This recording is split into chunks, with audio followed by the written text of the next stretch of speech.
Nasab dalam Islam bukan hanya sekedar silsilah keluarga. Nasab adalah ilmu syariat yang pastinya memiliki metodologi, standar, dan otoritas ulama yang berwenang menilai keabsahannya. Karena itulah penetapan nasab dalam Islam mempunyai disiplin kajian yang ketat, bukan berdasarkan asumsi atau klaim pribadi.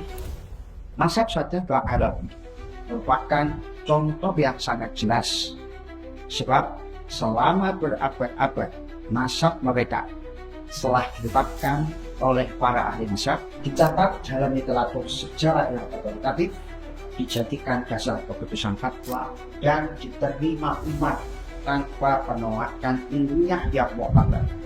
Dalam pembahasan kali ini, kami bertiga akan menelaah ketetapan nasab Sahadat Alawi dalam sudut pandang ijma dalam diskursus ilmu usul fikih, dan kita akan menyaksikan bagaimana kaidah usul fikih, logika, sejarah, dan ilmiah saling menguatkan dalam menetapkan keabsahan nasab Sahadat Alawi.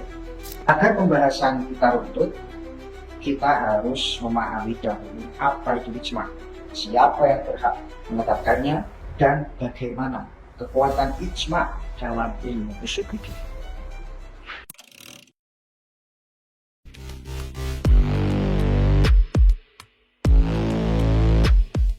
Syekh Ahmad Jabir Jubrol dalam karyanya Ushul Fikih Al-Mahdi menjelaskan sebagai berikut: wasilahan ittifaqul mujtahidin wa ma'al halil akdi minal muslimina pada wafatihi sallallahu alaihi wasallam fi ayyi asrin nu'asar ala hukmi ayyi waqi'atin nal waqa'iq.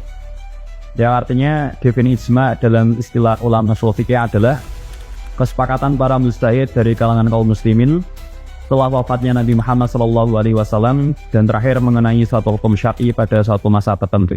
Secara garis besar, definisi ijma berdiri di atas 3 prinsip. Prinsip pertama, ijma hanya milik para mujtahid.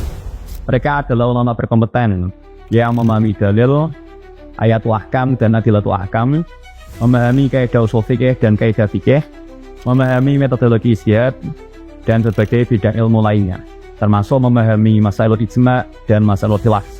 Hanya pendapat mereka yang memiliki otoritas tertentunya ijma.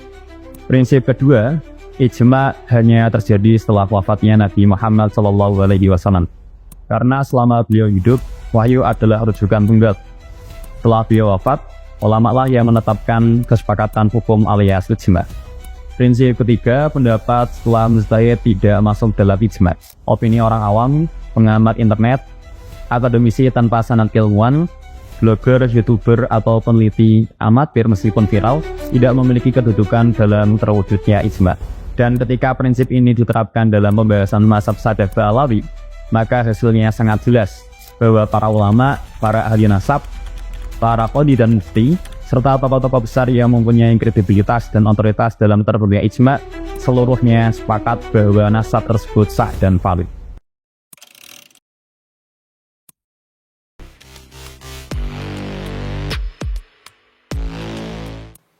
Allah Subhanahu wa taala berfirman dalam surah An-Nisa ayat 119, "Wa man yushaqiqir rasuula min ba'di ma tabayyana lahu al-huda wa yattabi' ghayra sabili mu'minin nuwallihi ma tawalla wa nuslihi jahannam wa sa'at masir." Barang siapa yang mententang Rasul atau Nabi Muhammad SAW setelah jelas kebenaran baginya dan mengikuti jalan yang bukan jalan tak mungkin, yang membiarkan dalam kesesatannya dan akan kami masukkan ke dalam neraka jahanam, itu sebuah tempat tinggal. Ayat ini memberikan ancaman bagi siapapun yang menentang Rasul dan menyelisihi jalan kaum mukminin, yaitu kesepakatan ulama. Para ulama memahami jika Allah mengancam mereka yang menentang kesepakatan ulama atau ijma, maka kesepakatan ulama tersebut adalah kebenaran. Landasan ini diperkuat oleh hadis Nabi Muhammad SAW, "La tastami'u ummati ala dhalalatin", yang artinya umatku tidak akan sepakat di atas kesesatan. Jika ayat dan hadis ini digabungkan, maka kesimpulannya jelas bahwa ijma telah dijamin oleh Allah Subhanahu wa taala dari kesalahan atau ismah dan memiliki kedudukan syar'i yang kuat yang wajib diikuti. Sebagaimana Asy Ahmad Jabir Jubrol juga menegaskan sebagai berikut. Ittafaqa man yuqtad bihi ala annal ijma'a dalilun syar'iyyun wa hujjatun yajibu al-amalu bihi. Artinya, para ulama yang otoritatif telah sepakat bahwa ijma' adalah dalil syar'i yang wajib diamalkan. Ketika prinsip ini diterapkan pada nasab Ba'alawi, maka hasilnya jelas. Para ulama yang muktabar, ahli nasab, qadhi dan mufti dari berbagai generasi telah sepakat mengenai keabsahannya tanpa adanya penolakan yang muktabar selama berabad-abad. Ini termasuk dalam Sabilul Mukminin yang dijaga syariat. Karena itu, penolakan modern yang datang dari orang awam, pengamat internet, akademisi tanpa sanad keilmuan, blogger, youtuber, atau peneliti amatir, meskipun viral, bukan sekedar pendapat keliru, tetapi bertentangan dengan ijma yang telah mapan.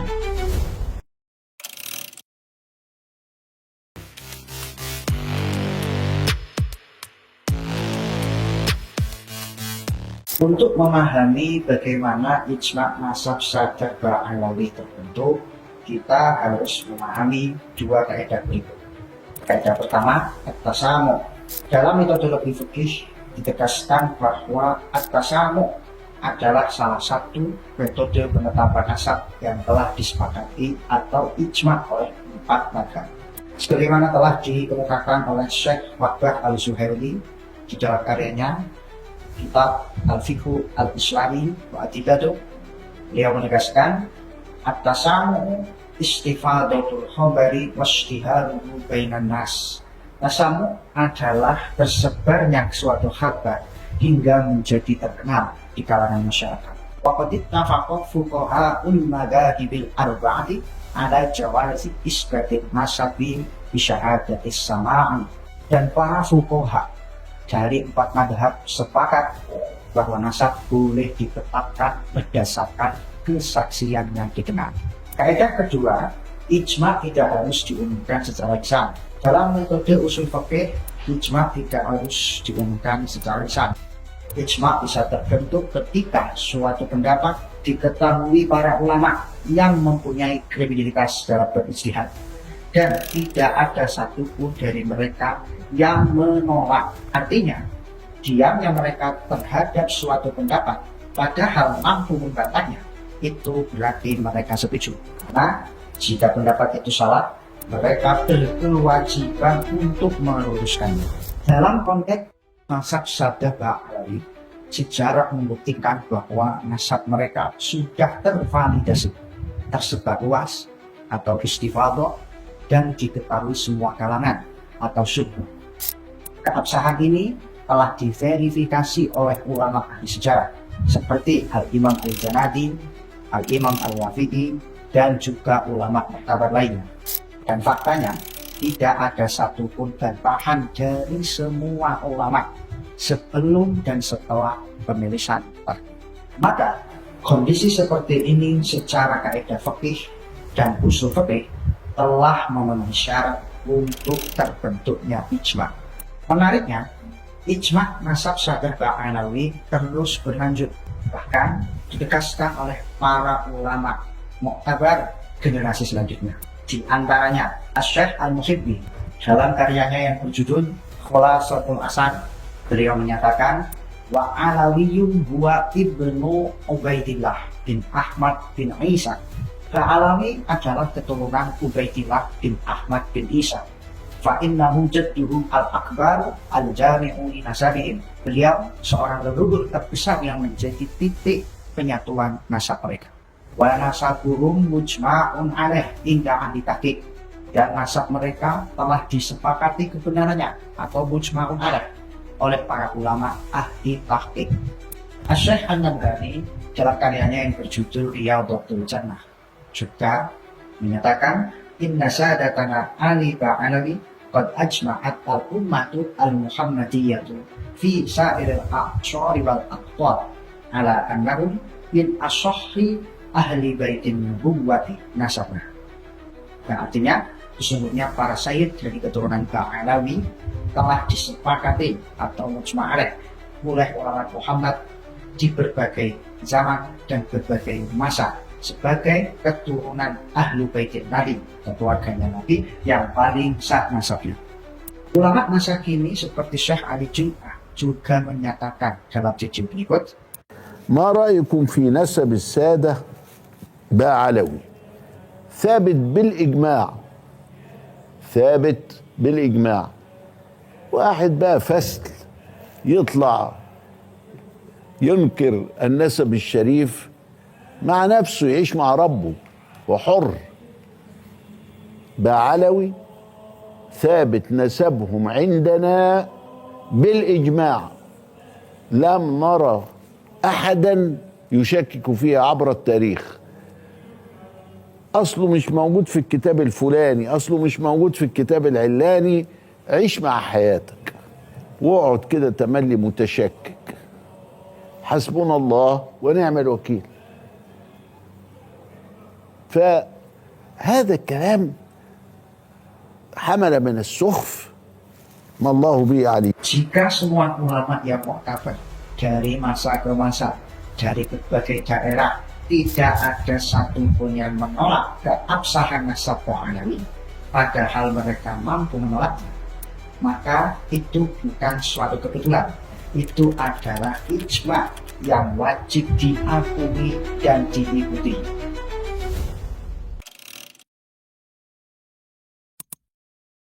Apa konsekuensinya setelah ijma terbentuk? Dalam kaidah usul fikih, para ulama menegaskan bahwa ijma yang sudah terbentuk pada suatu masa tidak hanya berlaku bagi generasi saat itu, tetapi juga mengikat generasi setelahnya.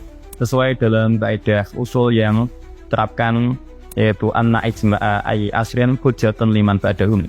Artinya adalah sesungguhnya ijma pada suatu masa merupakan hujjah bagi generasi setelahnya. Artinya kalau para ulama abad ke-5 Hijriah sepakat terhadap satu perkara, maka kesepakatan itu tetap berlaku untuk ulama abad ke-10, abad ke-15 dan seterusnya. Dan andaikan muncul kesepakatan baru telah terpenuhi ijma pertama, maka ijma yang muncul belakangan tidak sah dan tidak bisa membatalkan ijma yang telah lebih dahulu ditetapkan. Sebagaimana disebutkan kaidah usul, wa anna ijma asli asani la yusqitu an ijma al-awal ya adami sihatihi wa idati syar'an. Walima taqarrara annahu ayat ijma dalilun qat'iyun fala yu'aradu bi ijma'in yudabi wala bi dalilin akhar. Artinya adalah sesungguhnya ijma pada masa kedua tidak dapat membatalkan ijma yang pertama, karena ijma tersebut atau yang kedua tidak sah dan tidak dianggap secara syar'i. Selain itu, telah ditetapkan bahwa ijma merupakan dalil qat'i, sehingga tidak bisa ditentang oleh ijma baru yang berlawanan dan tidak pula oleh dalil yang lainnya. Dalam konteks nasab sadah Alawi, prinsip ini membawa satu makna penting. Ijma para ulama tentang sahnya nasab sadah Alawi sejak abad-abad awal tetap berlaku dan mengikat umat Islam hingga saat ini dan seterusnya. Kesepakatan ilmiah yang bertahan selama ratusan tahun tidak bisa gugur hanya karena muncul pendapat baru, penelitian pribadi atau opini publik yang tidak berdasarkan metodologi ilmu syariat. Karena itu, siapapun yang menolak nasab sadah Alawi hari ini, sejatinya bukan sedang menolak satu garis keturunan, tetapi sejatinya sedang menolak kesepakatan ulama selama lebih dari 1000 tahun. Para ulama usul menyebutkan dengan tegas bahwa kharqul ijma haramun minal kabair. Artinya adalah melanggar ijma itu haram dan termasuk dosa besar. Kaidah ini berlandaskan pada ancaman Allah dalam firman-Nya An-Nisa ayat 115 yang berbunyi wa man yushaqiqir rasula min ba'di ma tabayyana lahumul huda wa yattabi' ghayra sabilil mu'minin nuwallihi ma tawalla wa nuslihi jahannam wa sa'at masira. Artinya ayat ini menunjukkan bahwa menentang ijma para ulama adalah penyimpangan yang serius. Karena itu, ketika para ulama muktabar telah sepakat selama berabad-abad terkait sahnya nasab sadah Alawi, maka menolak kesepakatan itu adalah tindakan yang sangat berbahaya dalam tinjauan syariat. Setelah menelaah seluruh rangkaian pembahasan yang berlandaskan dalil, kaidah usuliyah, metodologi ilmiah, serta kontinuitas sejarah, maka dapat dipastikan bahwa nasab sadah Alawi adalah ruang lingkup ilmu syariat yang memiliki disiplin dan otoritas keilmuan. Keabsahannya telah ditetapkan melalui ijma yang sah, kuat dan mengikat. Keabsahan ini wajib diterima sebagai kebenaran ijma ini tidak bisa dibatalkan oleh pendapat-pendapat baru. Sebaliknya, penolakan yang muncul pada era modern terhadap nasab Ba'alawi secara otomatis gugur, secara metodologis tidak sah, dan secara ilmiah tidak memiliki nilai dalam perdebatan. Karena tidak berdasar pada disiplin ilmu syariat, apalagi memenuhi standar dasar ijtihad. Sebagai penutup, ada beberapa nasihat penting yang perlu kita pegang bersama. Pertama, dalam Islam ilmu itu ada aturannya, dan setiap ilmu punya ahlinya. Karena itu, orang yang belum paham kaidah ilmu syariat seharusnya tidak mudah berkomentar, apalagi menyalahkan atau menggugurkan perkara yang jelas bukan bidangnya. Sikap yang benar menurut tuntunan syariat adalah bertanya kepada ahlinya, bukan merasa cukup dengan asumsi, logika pribadi, atau informasi yang beredar di media. Kedua, jika ada kesalahan dari individu siapapun, baik dari kalangan Ba'alawi maupun dari selain mereka, maka cara menyikapinya juga harus sesuai dengan tuntunan syariat. Dinasihati jika keliru, ditiru jika menyimpang, bahkan ditegakkan hukuman bila memang melanggar syariat. Bukan malah mengingkari nasab, merobohkan kehormatan keturunan, dan membuka pintu fitnah. Sikap seperti ini bukan menyelesaikan masalah, justru menambah kerusakan yang lebih besar. Ketiga, mari kita jadikan polemik ini sebagai pengingat untuk lebih serius menuntut ilmu syariat. Mari kita hidupkan kembali tradisi ngaji kitab-kitab ulama muktabar, ngaji warisan para ulama salafun sholihin, yang ilmunya terjaga, metodenya jelas, dan adabnya kuat. Karena dengan ilmu syariat kita jadi lebih bijak, terhindar dari sikap gegabah dalam urusan agama, tunduk pada kebenaran meski bertentangan dengan selera pribadi.